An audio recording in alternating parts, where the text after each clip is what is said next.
Today we are discussing about learning. Let's start. Learning. Concept. Learning is a process by which new behaviors are acquired.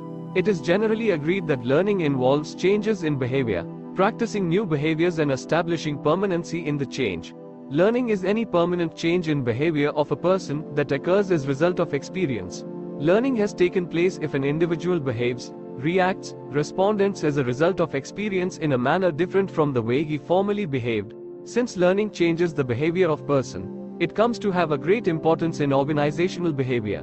If we compare the simple, crude ways of feeling and behaving in a child to the complex ways of behaving in an adult, his skills, habits, thoughts, feelings and so on, we will know what difference learning has made in the individual. In Hindi, संकल्पना, सीखना एक ऐसी प्रक्रिया है जिसके द्वारा नए व्यवहार प्राप्त किए जाते हैं। यह आम तौर पर माना जाता है कि सीखने में व्यवहार में परिवर्तन, नए व्यवहारों का अभ्यास करना और परिवर्तन में स्थायित्व स्थापित करना शामिल है। सीखना किसी व्यक्ति के व्यवहार में कोई स्थायी परिवर्तन है जो अनुभव के परिणाम स्वरूप होता है। सीखना तब होता है जब कोई व्यक्ति व्यवहार करता है, प्रतिक्रिया करता है, अनुभव के परिणाम स्वरूप प्रतिक्रिया करता है, जिस तरह से उसने पहले व्यवहार किया था। चूंकि सीखने से व्यक्ति का व्यवहार बदल जाता है, इसलिए संगठनात्मक व्यवहार में इसका बहुत महत्व हो जाता है। यदि हम एक बच्चे में महसूस करने और व्यवहार करने के सरल, कच्चे तरीकों की तुलना एक वयस्क में व्यवहार करने के जटिल तरीकों, उसके कौशल, आदतों, विचारों से करते हैं, भावनाएं इत्यादि, हमें पता चल जाएगा कि सीखने से व्यक्ति में क्या अंतर आया है। According to Ambrose, 1. Learning is a process, not a product. 2. Learning is a change in knowledge, beliefs, behaviors or attitudes. There have been several attempts to describe the different areas of learning. The traditional distinction has been between learning knowledge and learning skills, but others have elaborated on this. Several point to the need to include attitudes as a third area. In the field of learning, objectives, knowledge, skills and attitudes, KSA, is a well-worn path. Kirst Lewin, 1935, suggested. In Hindi, Ambrose के अनुसार 1. सीखना एक प्रक्रिया है, उत्पाद नहीं। 2. सीखना ज्ञान, विश्वास, व्यवहार या दृष्टिकोण में परिवर्तन है। सीखने के विभिन्न क्षेत्रों का वर्णन करने के लिए कई प्रयास किए गए हैं। सीखने के ज्ञान और सीखने के कौशल के बीच पारंपरिक अंतर रहा है, लेकिन दूसरों ने इस पर विस्तार से बताया है। कई बिंदु तीसरे क्षेत्र के रूप में दृष्टिकोण को शामिल करने की आवश्यकता की ओर इशारा करते हैं। सीखने के उद्देश्यों के क्षेत्र में ज्ञान, कौशल और दृष्टिकोण KSA किर्स्ट लेविन 1935 द्वारा सुझाया गया एक पुराना रास्ता है। Learning changes occur 1. In skills, 2. In cognitive patterns, knowledge and understanding, 3. In motivation and interest, and 4. In ideology, fundamental beliefs. Robert M. Gagne, 1972, identified the following 5 domains or types of learning outcomes. Motor skills, which require practice, verbal information, facts, principles and generalizations, which when organized into larger entities become knowledge. Intellectual skills, the discriminations, concepts and rules that help in using knowledge. Cognitive strategies, the way the individuals learns, remembers and thinks. Self-managed skills needed to define and solve problems, and attitudes. In Hindi, अधिगम परिवर्तन होते हैं एक कौशल में, 2. संज्ञानात्मक pattern ज्ञान और समझ में, 3. प्रेरणा और रुचि में और 4. विचारधारा में मौलिक मान्यताएं। Robert M. गाग्ने 1972 ने निम्नलिखित 5 डोमेन या सीखने के परिणामों के प्रकार की पहचान की। मोटर कौशल, जिसके लिए अभ्यास, मौखिक जानकारी की आवश्यकता होती है। तथ्य, सिद्धांत और सामान्यकरण जो बड़ी संस्थाओं में संगठित होने पर ज्ञान बन जाते हैं। बौद्धिक कौशल, भेदभाव, अवधारणा और नियम जो ज्ञान, संज्ञानात्मक रणनीतियों का उपयोग करने में मदद करते हैं। जिस तरह से व्यक्ति सीखते हैं, याद करते हैं और सोचते हैं। समस्याओं को परिभाषित करने और हल करने के लिए आवश्यक स्वप्रबंधित कौशल और दृष्टिकोण। Learning is the process by which an individual acquires knowledge, attitudes and skills that are necessary to meet the demands of life. While touching a burning candle, a child gets burnt and he withdraws the fingers. When he faces a similar situation again, he withdraws his fingers faster. Gradually, he learns to avoid not only the burning candle but also other burning things. The behavior of an individual is thus changed through experiences. This change in behavior brought about by experiences is commonly known as learning. In Hindi, सीखना वह प्रक्रिया है जिसके द्वारा व्यक्ति जीवन की मांगों को पूरा करने के लिए आवश्यक ज्ञान, दृष्टिकोण और कौशल प्राप्त करता है। जलती हुई मोमबत्ती को छूने से बच्चा जल जाता है और वह उंगलियां खींच लेता है। जब वह फिर से वैसी ही स्थिति का सामना करता है तो वह अपनी उंगलियां तेजी से पीछे खींच लेता है। धीरे धीरे वह न केवल जलती हुई मोमबत्ती बल्कि अन्य जलती हुई चीजों से भी बचना सीख जाता है। इस प्रकार एक व्यक्ति का व्यवहार अनुभवों के माध्यम से बदल जाता है। अनुभवों द्वारा लाए गए व्यवहार में आए इस परिवर्तन को सामान्यतः अधिगम के रूप में जाना जाता है।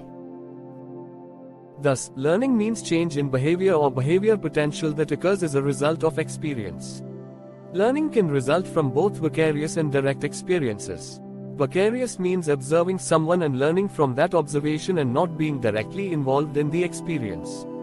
For example, a child learns how to clap hands by seeing someone else doing it. Learning also takes place through direct experiences. For example, a child learns to write by practicing writing. A child normally learns from his parents, teachers, and the environment. Learning can be defined as a permanent change in behavior due to direct and indirect experience. It means change in behavior, attitude, practice, and experience due to education and training. This is accomplished by the acquisition of knowledge and skills, which are relatively permanent.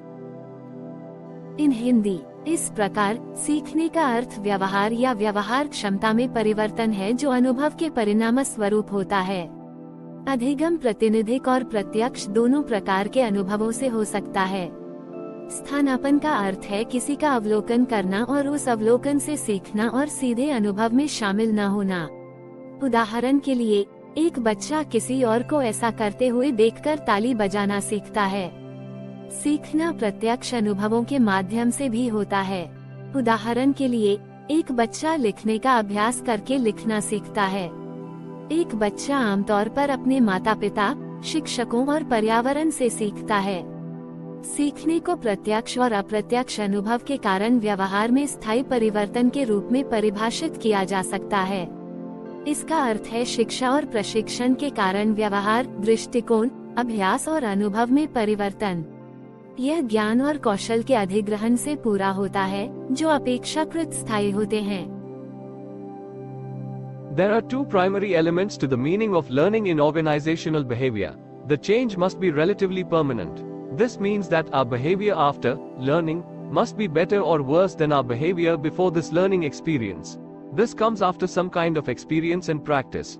For example, you learn to drive a car or use a computer. This learning is caused by biological maturation. For example, we do not learn to eat or drink. It is a natural biological phenomenon. Definitions of learning. 1. Gardner Murphy. The term learning covers every modification in behavior to meet environmental requirements. In Hindi, संगठनात्मक व्यवहार में सीखने के अर्थ के दो प्राथमिक तत्व हैं। परिवर्तन अपेक्षाकृत स्थायी होना चाहिए।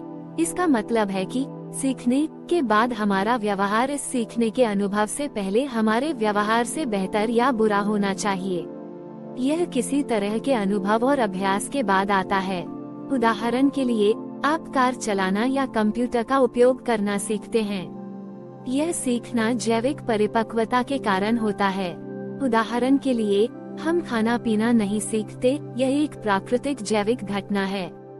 सीखने की परिभाषाएं। 1. माली मफी। सीखना शब्द पर्यावरणीय आवश्यकताओं को पूरा करने के लिए व्यवहार में हर संशोधन को शामिल करता है। 2. Henry P. Smith. Learning is the acquisition of new behavior or the strengthening or weakening of old behavior as the result of experience. 3. Crow and Crow. Learning is the acquisition of habits, knowledge and attitudes.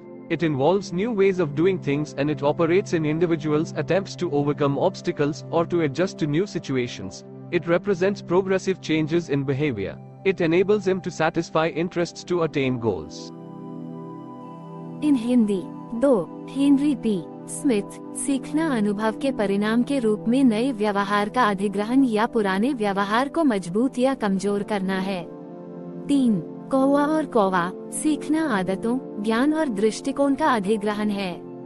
इसमें चीजों को करने के नए तरीके शामिल होते हैं और ये व्यक्तियों में बाधाओं को दूर करने या नई स्थितियों के साथ तालमेल बिठाने के प्रयासों में संचालित होता है। यह व्यवहार में प्रगतिशील परिवर्तन का प्रतिनिधित्व करता है। यह उसे लक्ष्यों को प्राप्त करने के लिए हितों को पूरा करने में सक्षम बनाता है।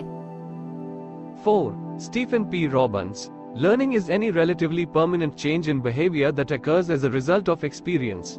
5. Mun NL. Learning is the process of having one's behavior modified, more or less permanently, by what he does and the consequences of his action, or by what he observes. 6. Stayers and Porter. Learning can be defined as relatively permanent change in behavior potentially that results from reinforced practice or experience. In Hindi. 4. Stephen P. Robbins, सीखना व्यवहार में कोई अपेक्षाकृत स्थायी परिवर्तन है जो अनुभव के परिणाम स्वरूप होता है। 5. मुन एन एल. सीखना किसी के व्यवहार को संशोधित करने की प्रक्रिया है, कम या ज्यादा स्थायी रूप से वो क्या करता है और उसकी कार्रवाई के परिणाम, या वह क्या देखता है। 6. स्टीयर और पोर्टर, सीखने को व्यवहार में अपेक्षाकृत स्थायी परिवर्तन के रूप में परिभाषित किया जा सकता है जो संभावित रूप से प्रबलित अभ्यास या अनुभव से उत्पन्न होता है।